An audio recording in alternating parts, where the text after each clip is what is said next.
americano? Pues nunca he querido cruzar realmente. Bueno, ahora sí porque él está allá, pero si no fuera por eso no quisiera cruzar. Principalmente por su presidente. Me gusta mi país.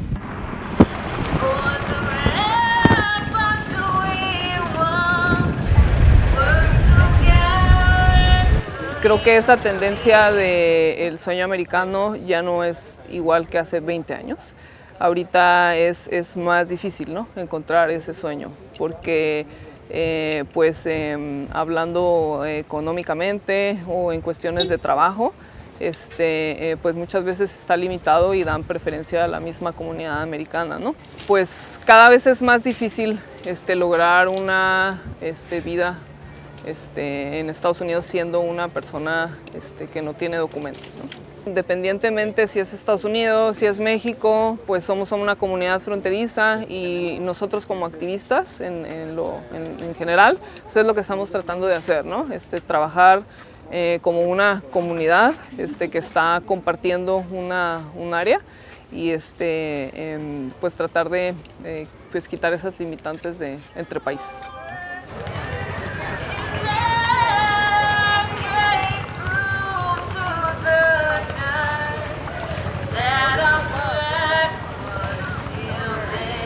The idea from Ireland about what's going on over here is probably very different to the reality of what is here. And that's partly the reason why I came. They know there's a situation at the border of Mexico and the US, and they know that it's something that's awful and inhumane, you know, like the recent drowning of that father and his child, and that made the news over in Ireland, and a lot of people spoke about that for a long time afterwards. My perception is that it's a really difficult place to be right now, that it's, you know, there's obviously a lot of poverty and a lot of high level of need there for families that have reached that point but can't actually, you know, move from there, so may need to stay there.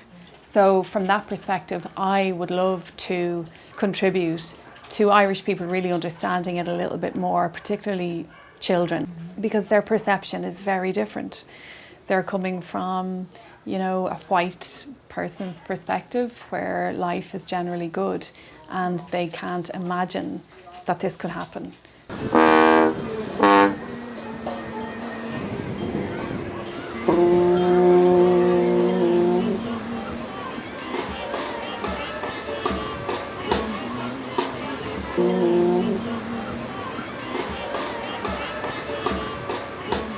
Las ganas de llegar a Estados Unidos porque quiero un futuro para mi hijo, ¿me entiendes? Quiero que él vaya a estudiar porque donde estamos nosotros es muy duro en Honduras por el trabajo y todo eso, cuesta bastante. Tengo 2 hijas en Honduras también y mi esposa. La idea mía es para mejorar a mi familia, pues, ¿me entiendes? Nosotros también salimos del país por la violencia que hay en el país, que no se puede vivir. Porque donde vivimos nosotros hay unas bandas ahí que están molestando demasiado. Y ellos matan gente, les dicen que tiene que unirse uno a ellos, que si no lo van a matar. Pues, entonces uno mejor prefiere salirse de su país para no tener problemas. Porque si uno se queda ahí, si no uno no los apoya a ellos, pues ellos lo matan a uno y todo eso. Pasan muchas cosas así.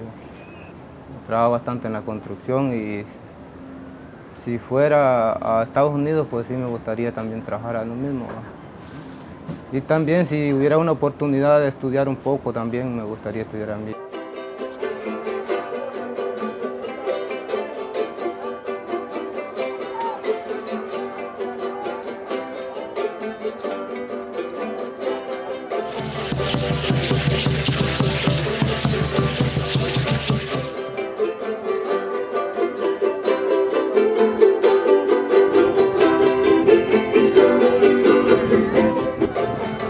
My perception of Tijuana and the life in Mexico is basically that it's kind of similar to being here in the United States.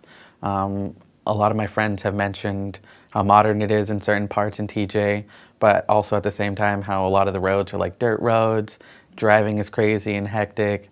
I was always told by my uncles and my aunts, don't cross the border, don't go to TJ, you are a brown person, you might get arrested while you're there, you might get held for ransom. My perception has always been that even being a political science major, that the American dream was based on your stereotypical white family, family of 4. You had your mom, your dad, 2 kids, and a dog, and the white picket fence.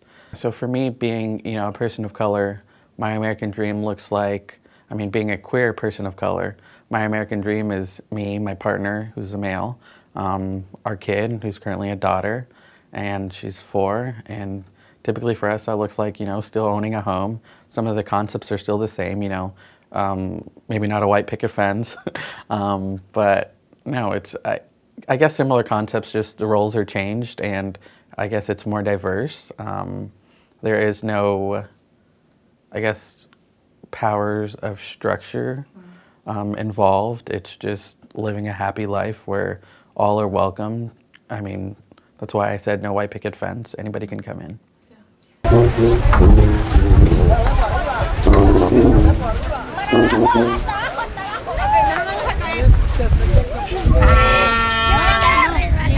Y esto nos separa. Esto nos separa. Tan cerca y tan lejos. Dime otra vez. Tan cerca y tan lejos. Sí, claro.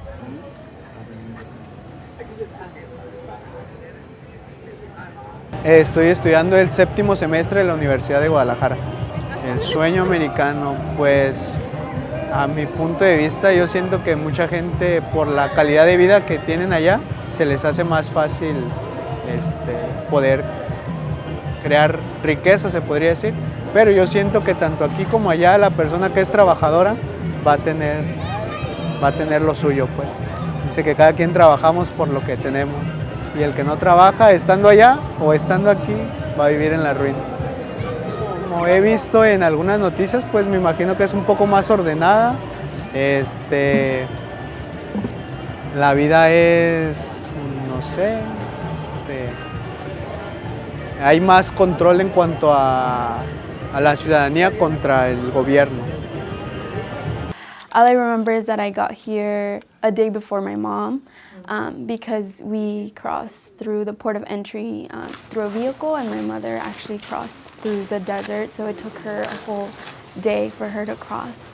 I was 10 when my father actually got deported, when I realized that I was undocumented, and it was telling my mom like, oh, when can I go see my dad? And it was like, no, you can't. Like, you can't go see your dad even though he's in Tijuana and he still is. Like, you can't just cross the border and go see your father. Yeah. What would have been with my life if I would have stayed in Mexico? And like, yeah, I could have gotten an education there, but it wouldn't have been the same as the one that I have, had the privilege to have here. So I think that for me, the American dream has actually changed.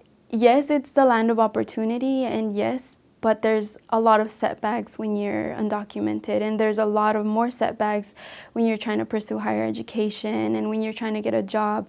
Some people make it and others don't, and it's hard because we aren't given all of the resources. And I'm hoping something gets done, but we will see.